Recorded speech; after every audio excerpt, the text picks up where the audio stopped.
예수님 이름으로 기도하옵나이다. 아멘. 함께 나누실 말씀은 에스겔 1장 1절에서 3절까지의 말씀 같이 보도록 하겠습니다. 에스겔 1장 1절에서 3절까지의 말씀, 구약성경 1151쪽에 있습니다. 짧은 구절인데요, 함께 봉독하겠습니다. 30째 해 넷째 달 초닷새에 내가 그발 강가에 사로잡힌 자 중에 있을 때에 하늘이 열리며 하나님의 모습이 내게 보이니 여호와긴 왕이 사로잡힌 지 5년 그 달 초닷새라. 갈대아 땅 그발 강가에서 여호와의 말씀이 부시 아들 제사장 나 에스겔에게 특별히 임하고 여호와의 권능이 내 위에 있으니라. 아멘. 여호와의 권능이 임하는 곳이라는 말씀의 제목으로 여러분 함께 은혜를 나누고자 합니다. 우리 주님께서, 예수님께서 그분을 따르는 많은 무리들과 함께 산 위에 계셨을 때에 그 무리들과 또 제자들에게 이렇게 말씀을 하셨어요. 너희는 세상의 소금이고 너희는 세상의 빛이다. 조금 더 엄밀히 말씀을 하면 너희는 이 땅 가운데 소금이고 너희는 온 하늘의 빛이다 라고 말씀하신 거예요. 예수님이 너무 좋아서, 예수님의 말씀이 너무 좋아서 산까지 쫓아 올라온 사람들이에요. 그 정도 좋으면 천국이 여기 같고 그냥 예수님하고만 살고 싶고, 그래서 더러는 예수님 그냥 이대로 그냥 우리 같이 천국 갑시다 그렇게 말할 사람도 있을 수도 있지 않았을까. 근데 우리 주님께서 그때에 같이 나와 오늘 함께 낙원에 가자라고 말씀하시는 것이 아니라 너희는 세상의 소금이고 세상의 빛이다라고 말씀을 하신 거예요. 소금이 되고 빛이 되어라라고 말씀하시는 것이 아니라 너희는 이미 소금이고 너희는 이미 빛이다라고 말씀하신 것입니다. 그리고 뒷말을 이으시지 않으셨지만 너희는 그렇게 소금으로서의, 빛으로서의 역할을 감당해야 한다. 이 땅에서 오늘 나와 함께 낙원에 가는 것이 중요한 것이 아니라 오늘 너희에게 주어진 소금의 일, 빛의 일이 너희들에게 주어졌다. 조금 더 구체적으로 말을 한다면 그것이 너희의 착한 행실이 되어질 것이고 그 착한 행실을 통하여 여러 많은 사람들이 하나님 앞에 영광을 돌리게 하여라. 그것이 믿는 사람이든 믿지 않는 사람이든 너희의 행실을 통하여 하나님께 영광이 되게끔 하여라 라고 하시는 그 말씀을 주셨습니다.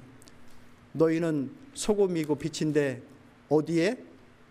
세상에. 소금 나라의 소금이 아니고 빛 가득한 곳의 빛이 아니라 너희는 세상의 소금이고 세상의 빛이라 라고 말씀하신 거예요. 그럼 여기서 말씀하시고 있는 이 세상이라는 건 뭘까? 묵상하면 온 세상이 이렇게 꽃이 피고 아름다운 것들이 다 하나님을 찬양하는, 하나님 보시기에 다 좋은 그 세상을 말하는 것이 아님을 알 수 있는 거예요. 어떤 세상일까요? 하나님과 대립되어져 있는 세상, 하나님의 것들이 많이 비춰지지 않는 그런 세상을 말하고 있는 거예요. 그 세상 속의 소금이고 그 세상 속의 빛이라. 우리 본문의 말씀을 통하여서 오늘 성경적으로 성경에서 말하고 있는 그 하나님과 대립되어져 있는 세상이라는 것이 무엇이고 그 하나님과 대립되어진 이 세상 속에서 살아가는 사람들의 다양한 삶의 방식이 무엇인가를 함께 나누고자 합니다. 조금 더 구체적으로 그 다양한 세상 속에서 어떤 사람은 너무 힘들고 어렵고 고난이라고 여겨지는 그 세상을 만나기도 하는데 그 힘들고 어려운 고난 속에 있는 그 세상을 만나는 경우라고 한다면 우리가 어떠한 자세로 살아가면 좋을까? 그 말씀의 내용을 함께 살피고자 합니다. 먼저 세상이 무엇인가? 오늘 나오고 있는 이 에스겔이 본문에 나오고 있는 주인공인데 이 에스겔이라고 하는 인물은 무엇인가? 레위 지파 사람이고 그 중에서도 제사장의 집안입니다. 레위 지파요 제사장의 지파라고 한다고 한다면, 자손이라고 한다면 이스라엘에 있어서는 어느 정도 장래가 보장되어져 있는 인물입니다. 왜냐하면 이스라엘은 신앙의 나라잖아요. 하나님이 세우신 나라, 종교의 나라예요. 12지파가 있는데 11지파가 열심히 땅을 가꾸고 일구어서 그 한 지파를 온전히 서포트합니다. 왜? 하나님 잘 섬기는데 그 일 다 잘 맡아서 해주세요. 그래서 이 레위 지파는 땅을 안 가꿔요. 일을 안 해요. 물론 일을 하죠. 하지만 경작하지 않아요. 자신들의 삶을 위해서 심고 가꾸는 일을 하지 않아요. 오직 하나님 섬기는 일만 잘하면 돼요. 그 일이 보장돼 있어요. 부럽죠? 근데 그 일이 만만치가 않은 거죠. 예. 하나님의 성전에서 잘못하면 성도들은 혼내시는데 제사장들은 목숨을 빼앗아요. 그 일이 그만큼 엄중하다라는 것이죠. 그럼에도 불구하고 그들은 이제 정해진 길을 가는 거예요. 일정 나이가 되면 20대 정도 되어지면 벌써 성전 허드렛 일을 시작합니다. 그래서 이것저것 눈으로 보고 익히고 경험하고 학습합니다. 그러다가 30살 정도 되어지면 실질적인 제사장의 직무를 맡는 거예요. 그게 제사장 지파의 사람들이에요.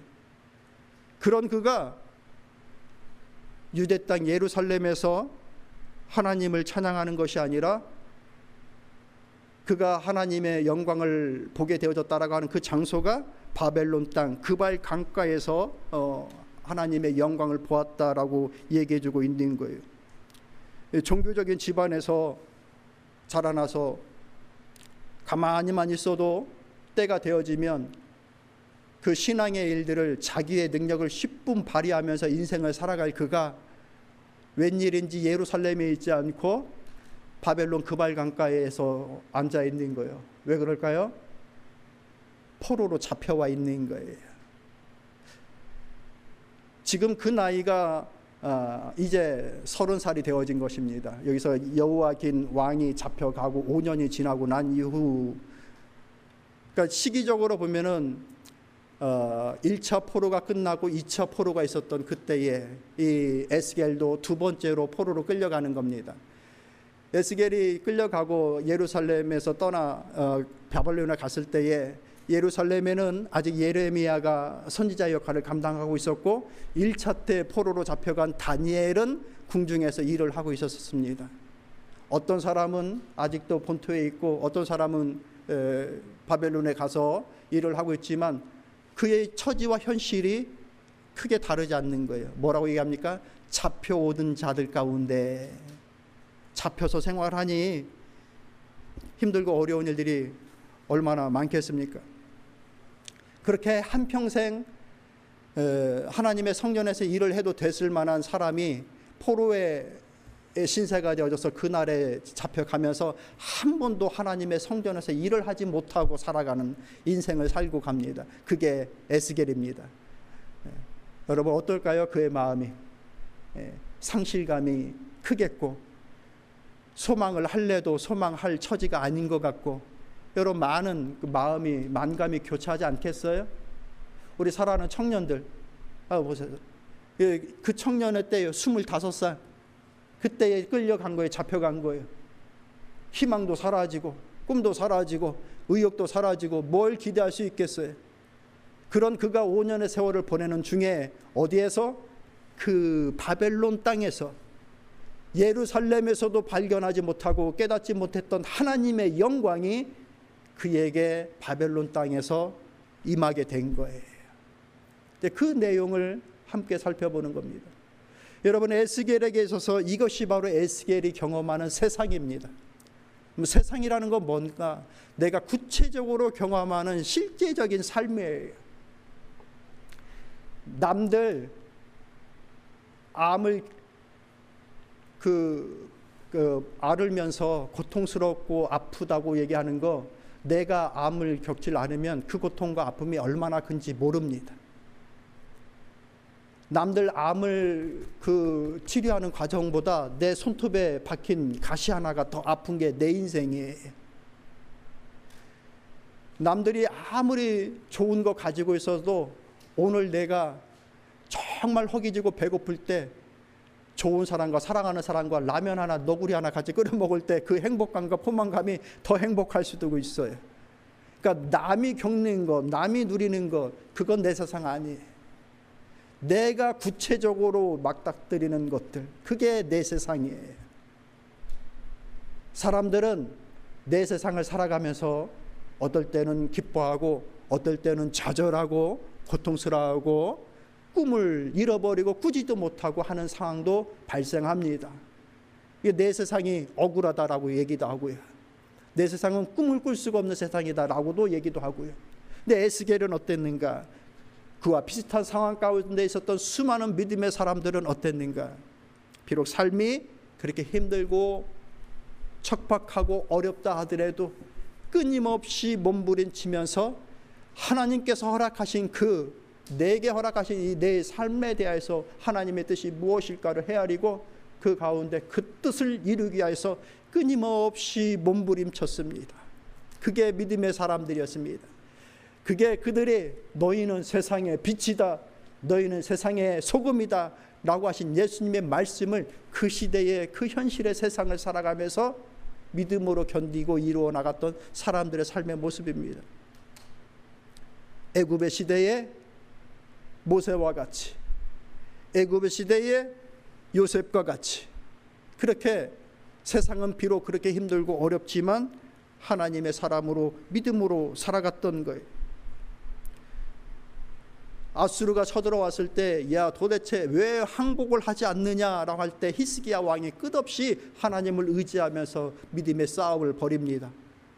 어떤 사람이 나와서 야 이 싸움이 무슨 의미가 있냐라고 하면서 너희들이 싸우면 이길 수 있겠느냐라고 하면서 히스기야 왕을 조롱할 때에 하나님을 붙잡고 싸움에 승리하였던 히스기야 왕. 상황은 결코 이길 수 없을 것 같은 세상이었는데 하나님을 믿는 믿음으로 견디었던 사람. 그렇게 또 아수르 시대 때에 그 같은 인물이 있었는가 하면 오늘 우리가 있는 이 바벨론 시대 때에 예레미야 같은 사람, 에스겔과 같은 사람, 그 이후에도 이스라엘 땅이 바벨론에 의해 포로가 되고 난 이후에 멸망한 이후에 이스라엘 땅이 없어집니다. 그리고 난 이후에 그리스가 헬라의 문명이 그 지역을 차지하고 헬라 시대가 지나고 나니 다시 로마가 그 지역을 차지하고 하면서 이스라엘은 그냥 사라져버린 것 같은 세상 속에 놓여져 있게 됩니다. 빛이 없어진 것 같고 그들 나라의 민족에 맛을 낼 수 없을 것 같은 현실을 맞이하게 됩니다. 그럼에도 불구하고 끝없이 다 무너져버린 자신의 그 세상 속에서 믿음을 가지고서 소금으로 빛으로 살아갔던 인물들이 있었던 거예요.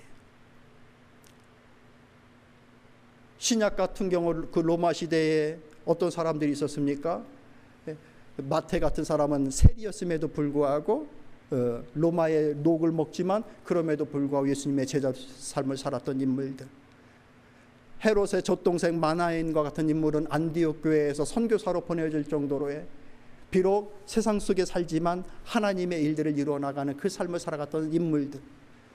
자신들이 놓여져 있는 그 세상에서 믿음을 지키고 그것을 이루기 위해서 끝없이 수고하고 애썼던 그런 인물들이 있었던 것. 세상은 어떠한가? 세상은 끊임없이 하나님과 대적을 이루고 믿음의 것들을 잃고 포기하게 만드는 유혹하는 일을 계속해서 벌입니다. 말씀을 한번 읽어볼까요? 예레미야 51장 7절의 말씀 여러분 한번 읽어보십시오. 시작.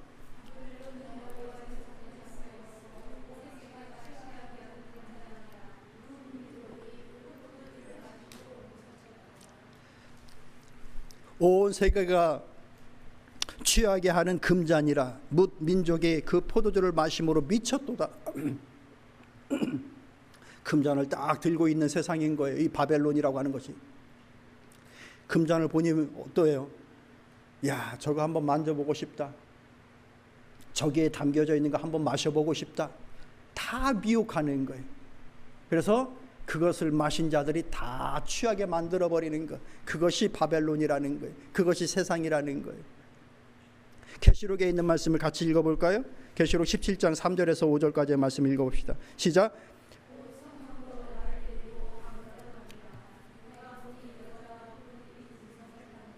그 짐승의 몸에 하나님을 모독하는 이름이 가득하고 일곱 머리와 열 뿔이 있으며 그 여자는 자주빛과 붉은빛 옷을 입고 금과 보석과 진주로 꾸미고 손에 금잔을 가졌는데 가증한 물건과 그의 음행에 더러운 것들이 가득하더라.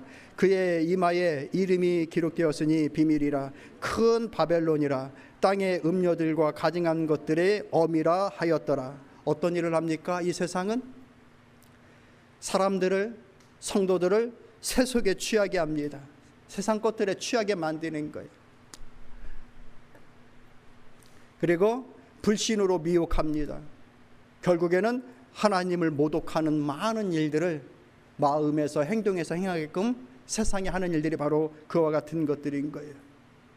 그런 시대를 살아갈 때에 눈을 감는다고 하여서 안 보여지는 것도 아니고 피한다고 하여서도 피할 수 있는 것도 아닌데, 이런 상황이라 할지라도 불만과 불평과 원망으로 그 세월을 보내는 것이 아니라 하나님께서 허용하신 그 뜻을 헤아리면서 그 가운데 믿음으로 살기를 몸부림쳤던 인물들이었던 거예요.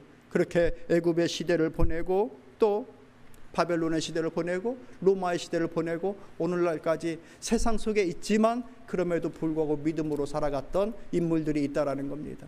하나님의 영광이 어디에서 임하는가?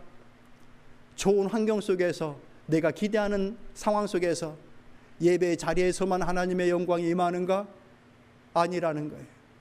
바벨론과 같은 그 척박함과 미혹의 세계, 그런 시대 속에서도 하나님의 영광이 우리에게 임한다. 그것을 소망하며 기대하며 그것을 의지하며 살아갈 수 있는 저와 여러분이 될 수 있기를 바랍니다. 세상 사람들이 세상을 살아갈 때에 어떻게 살아가는가 세 가지의 부류로 나눠질 수가 있는 거예요. 제일 먼저는 완전 끊고 사는 겁니다. 바벨론과 완전히 분리하여 살아가고자 하는 것이죠. 근데 그게 잘 되는가? 잘 되지는 않는 거죠.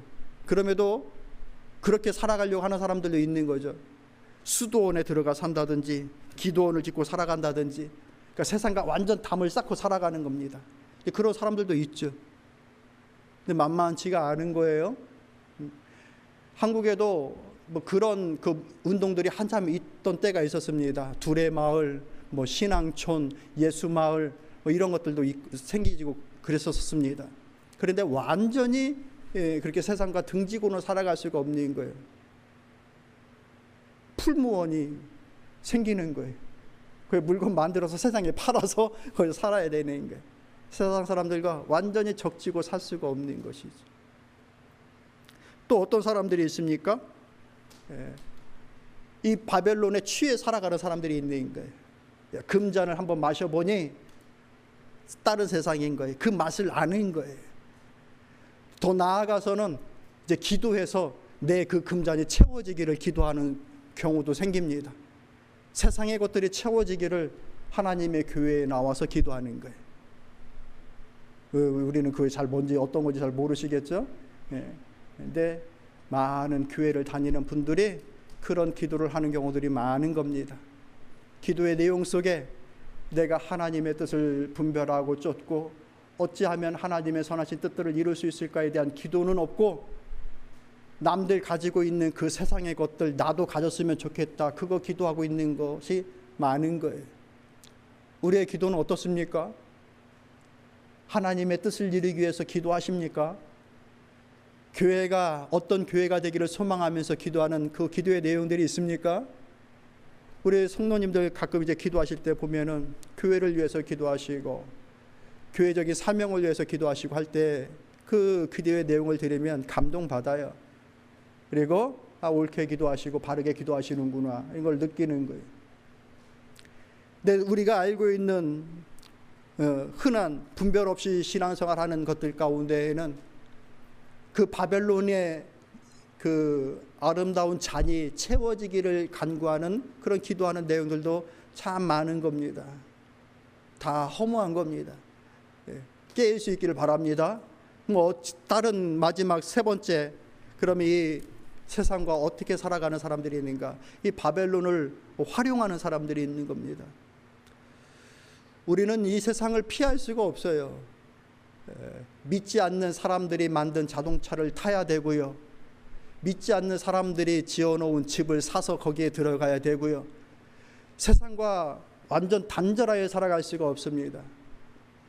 그 방법은 무엇인가? 우리가 가져야 되고 우리가 해야 하는 그 세상의 일들 속에 그 모든 능력과 권한들을 가지고서 하나님의 일들을 이루어 나가는 그 삶을 살아가는 겁니다. 마치 요셉이 애굽의 총리가 되어져 이스라엘을 구했던 것처럼, 다니엘이 바벨론에 또 바사의 그 총리로 있으면서, 일꾼으로 있으면서 본국 이스라엘을 치료했던 케어했던 모습처럼, 에스라가 그랬던 것처럼, 로마의 세리로 있으면서 예수 그리스도의 제자가 되었던 것처럼, 헤롯의 동생으로 그 일을 하면서도 주의 제자로서의 삶을 살았던 것처럼, 오늘 내게 주어진 삶의 그 능력들과 힘을 가지고서 하나님의 나라를 유익되게 하고 그 나라를 세워나가는 것, 그것이 바로 오늘 우리들의 몫이 될 수 있기를 참으로 소망합니다. 너희는 세상의 소금이고 세상의 빛이라. 그 세상 속에서 하나님의 나라와 그 일을 이루어 나가는 자들이 되어라 라고 하시는 주님의 말씀을 이룰 수 있는 우리 모두가 될 수 있기를 바랍니다. 사랑하는 우리 청년들, 학생들, 사회생활 잘 하시길 바랍니다. 꿈 잘 꾸고 계획 잘하고 학업 잘 이루어서 여러분들이 기대하는 좋은 그 사회생활을 이루어 나갈 수 있는 우리 청년들, 학생들 다 되시기를 축복합니다. 그런데 그것이 다 내 꿈을 이루는 최종의 목적은 아닌 거예요. 그 일을 통하여서 하나님의 나라와 의를 구할 수 있는 우리 청년들 되시길 바랍니다. 하나님이 뭘 기뻐하실까? 하나님의 이름으로 행하는 일들 속에 어떤 영광이 나타날 수 있을까? 내가 그 일을, 어떤 일을 할 수 있을까? 목사님, 그러면 우리 청년들과 학생들만 하게 열심히 기도하면 되겠죠? 우리는? 아니죠. 우리도 우리에게 주어진 이 몫을 감당해 나가야 되겠죠. 하나님께서 부르시기 전까지 우리 그 일 하면서 갑시다. 자녀를 양육하는 것도 그 목적과 뜻을 가지고서 서포트하며 갑시다. 내 자산 잘 모아서 다 물려줘야지, 이것이 우리의 골이 아니길 바랍니다.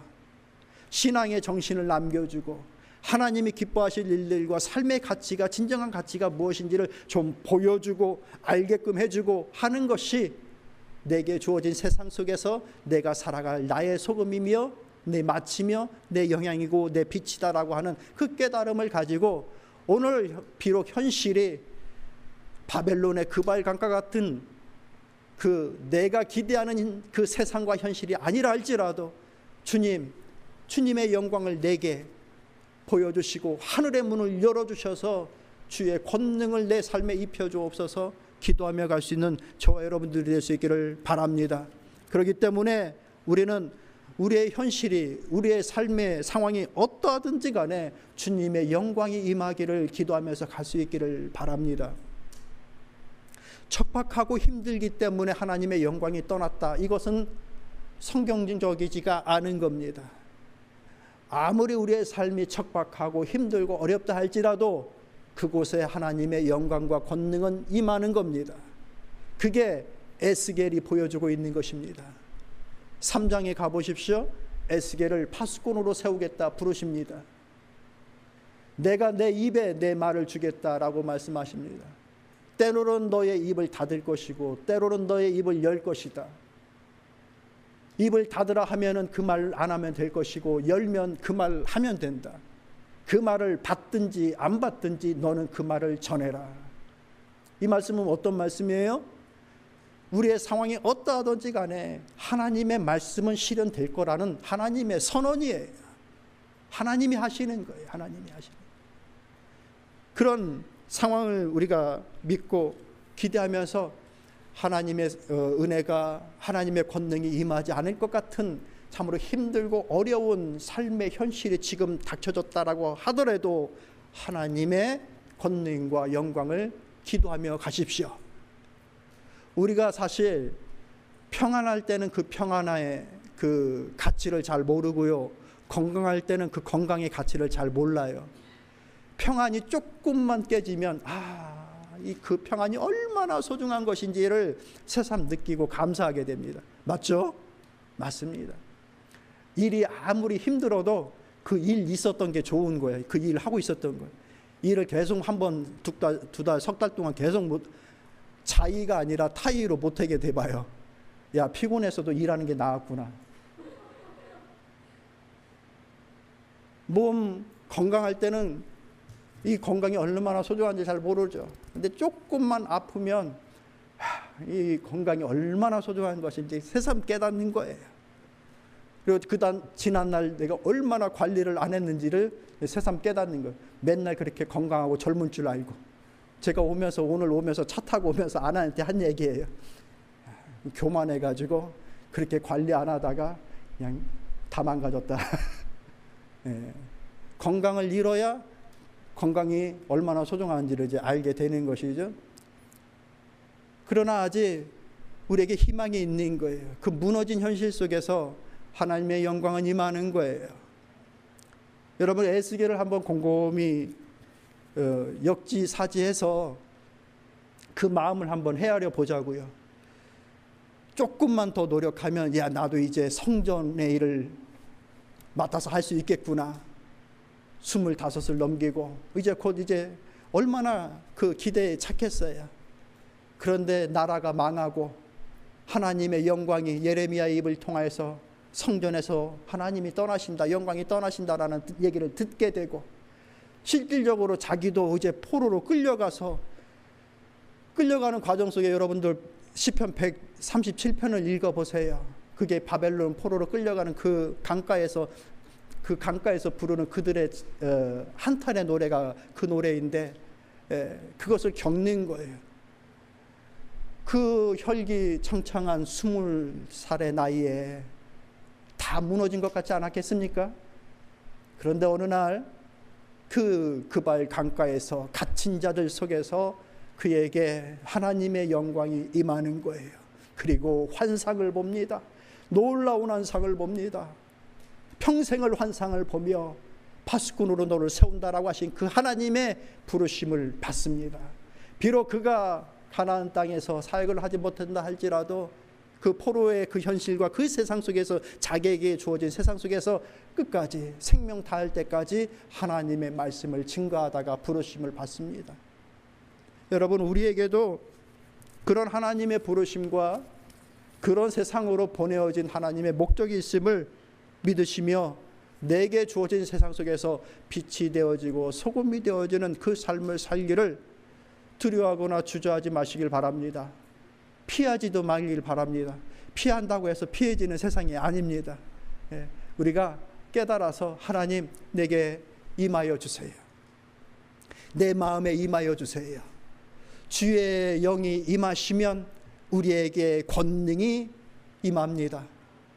구약에도 그러고 사도행전의 말씀에도 그런 거예요. 성령이 너에게 임하시면 너희가 권능을 받고 예루살렘과 온 유다와 사마리아 땅끝까지 이르러 내 증인이 된다라고 하시는 그 말씀. 사랑하는 우리 청년들, 우리 학생들, 그렇게 기도하십시오.